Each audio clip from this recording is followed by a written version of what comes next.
The forest was too quiet for December, not the peaceful kind of quiet, the kind that presses on your ears, the kind that makes every breath feel too loud, every movement dangerous. Snow clung to the branches like frozen dust, and the wind carried a sharp, biting cold that cut through wool and steel alike. Somewhere in those trees, men were waiting, watching, counting. If you want more content like this, subscribe now and comment below. And in the middle of that frozen silence, 40 American soldiers stood nearly surrounded. They didn't know it yet, but by nightfall, only one method, one man's way of fighting, would decide whether any of them made it out alive. And in just 6 hours, that man would kill 23 enemy soldiers. Not with luck, not with reckless bravery, but with a method. It was the morning of January 25th, 1945, deep in the Vosges Mountains of eastern France, near the small village of Holtzwihr. The war in Europe was entering its final brutal phase. The Battle of the Bulge had just shaken the Western Front, and even though the German offensive was losing strength, the fighting had not slowed. In fact, in these forests, it had become even more dangerous. German units, many of them experienced and desperate, were using the terrain to launch sharp, sudden attacks. The 45th Infantry Division, known as the Thunderbirds, had been pushing through these mountains for days. The terrain was unforgiving. Thick woods, steep ridges, and snow that reached above the ankles. Supply lines were stretched thin. Radios often failed in the hills. Maps were sometimes unreliable. And German troops, especially seasoned Wehrmacht infantry, knew how to move through this kind of terrain with deadly efficiency. That morning, a small American patrol moved cautiously along a narrow ridge trail.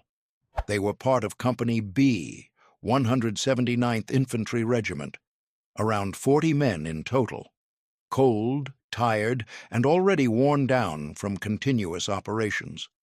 Among them was a rifleman who didn't stand out at first glance.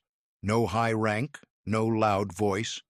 Just another infantry soldier carrying his M1 Garand, his gear covered in frost, his face calm in a way that seemed almost out of place. But the men who knew him understood something important. He didn't waste movement, he didn't panic. And when things got bad, he became even more focused. You can almost feel that cold wind as they moved forward, boots crunching lightly in the snow. Their breath hung in the air. No one spoke unless necessary. Even whispers felt too loud. The forest was dense. Visibility no more than 50 meters in most directions. Every tree could hide an enemy. Every shadow felt like it was watching. At around 0930 hours, the first shot rang out. It wasn't close, maybe 100 meters ahead, a sharp crack that echoed unnaturally through the trees. Everyone froze, then another shot, closer, and then everything erupted. Gunfire exploded from multiple directions. German forces had been waiting. Not just a few men, this was a planned ambush. Machine guns opened up from hidden positions, rifles fired from both flanks. Bullets tore through branches and kicked up snow in violent bursts. The Americans dropped instantly, returning fire where they could. Some dove behind trees, others flattened into the snow. Squad leaders shouted commands, trying to bring order to the chaos. But within seconds, the truth became clear. They were outnumbered. Badly.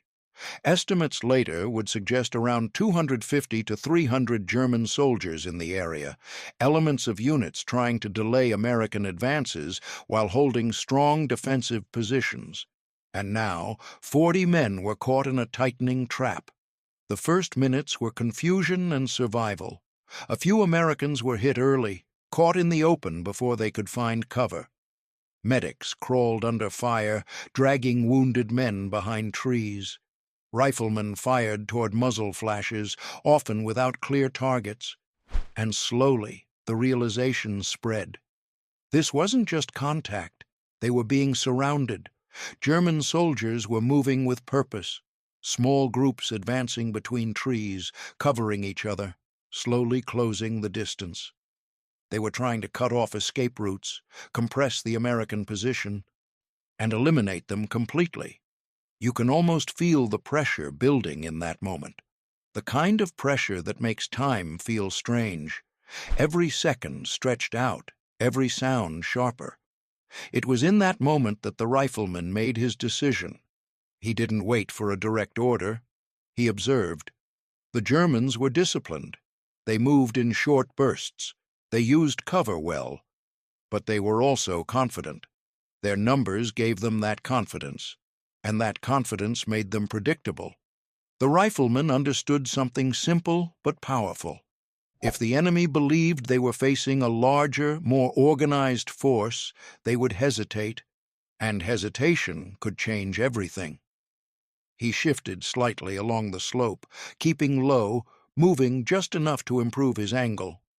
Not far, just enough to see movement through gaps in the trees. Then he stopped. He didn't fire immediately. He waited. You can almost feel that stillness, the kind where your heartbeat feels too loud, where your finger rests near the trigger, but you hold it back. At about 40 meters, he saw them clearly. 3 German soldiers moving forward cautiously. He exhaled. The first shot dropped the lead man instantly. Before the others could fully react, he adjusted. Second shot. Another man fell. The third tried to dive for cover. Third shot. All 3 were down. And then he moved. That was the core of his method. Never stay in one place after firing. He shifted again, using trees and natural dips in the terrain. To anyone listening, it sounded like multiple shooters firing from different positions. The illusion had begun. The next hour became a slow, controlled fight. The Americans were still under pressure. Ammunition was limited. Casualties were increasing. But something subtle started to change. German movements slowed. Where they had advanced with confidence, they now hesitated. Fire became more cautious, movements more deliberate, because every time they pushed forward, someone fell, and they couldn't clearly identify from where. The rifleman continued his method. Short movements, careful aim, one shot at a time. He didn't waste ammunition. The M1 Garand held 8 rounds, and each clip mattered. He made each shot count, targeting soldiers who were exposed, leading movements, or attempting to reposition. He targeted momentum, and slowly that momentum faded. You can almost imagine being on the German side, moving through that forest, expecting to overwhelm a small patrol. But instead, every step forward brings sudden loss. Every tree feels unsafe. Every shadow could hide a rifle. That kind of pressure builds quickly. Around 1100 hours, the fight had changed. It was no longer a quick ambush. It had become a grinding engagement. The Americans, still outnumbered, were holding. The rifleman had already accounted for multiple confirmed kills. His squad began to notice his pattern. They started adjusting their own behavior, firing less, aiming more, exposing themselves less often. Without formal instruction, they adapted, and that made the entire group more effective. German forces, expecting a fast victory, now faced resistance that felt organized and larger than expected. Time moved strangely in that forest. The cold seeped deeper into their bodies. Hands grew numb, fingers stiff. Reloading became harder. Even pulling a trigger required effort. Around midday, the Germans attempted a stronger push from the right flank. Several squads advanced together, supported by suppressive fire. It was their most aggressive move so far. They needed to break the stalemate. The rifleman saw the movement. More targets, more risk. He repositioned again, crawling behind a fallen tree that offered a narrow but clear line of sight. He waited until the leading elements committed. Then he fired. First shot, second, third. Each shot disrupted the advance. German soldiers dropped or dove for cover. The formation began to lose shape. He kept the rhythm steady, not fast, not slow, controlled. The push collapsed within minutes, and that moment shifted everything. It wasn't just about casualties anymore, it was psychological. To the Germans, this no longer felt like 40 exhausted men. It felt like a well-hidden, disciplined force. And doubt began to replace confidence. By early afternoon, after nearly 6 hours of continuous engagement, the Rifleman had reached a number few soldiers ever reach in a single battle. 23 confirmed kills, but the number alone doesn't tell the full story. Each shot had slowed an advance. Each movement had created confusion. Each decision had shaped the outcome. And gradually, the German forces began to pull back. Not a full retreat, but enough. Enough to break the encirclement, enough to give the Americans breathing space, enough to survive. Somewhere between 1430 and 1500 hours, the intensity of the fire began to fade. The forest, once filled with constant gunfire, slowly returned to that same heavy silence. But now, it felt different. The Americans remained alert, watching carefully, expecting another attack, but it didn't come. The ring had been broken, and it had not been done by overwhelming strength. It had been done by control. After the fighting, the soldiers regrouped. Medics moved again, this time with slightly less urgency. Wounded men were treated. Ammunition was checked. Positions were adjusted in case the enemy returned. The Rifleman sat quietly, checking his weapon, clearing snow from the action, conserving what little energy he had left. There was no celebration, no loud reaction, just quiet understanding, the kind that only comes after surviving something that could have gone very differently. Later, officers would study what had happened. Reports would be written, accounts compared. They would note the number of enemy casualties. They would note the tactical situation. But what stood out most was the method: controlled movement, precise shooting, psychological impact. It was not reckless bravery. It was disciplined thinking under pressure. Because in that forest, survival did not come from strength alone.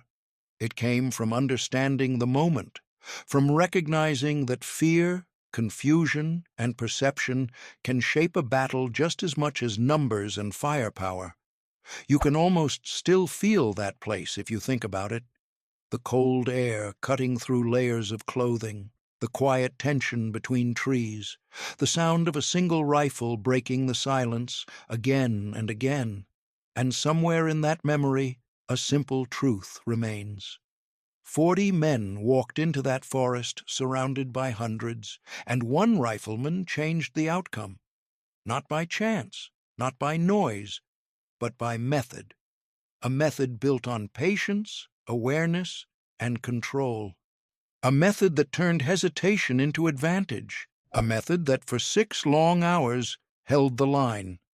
And in war, sometimes that is the difference between being remembered and being lost in the snow. If you want more content like this, subscribe now and comment below.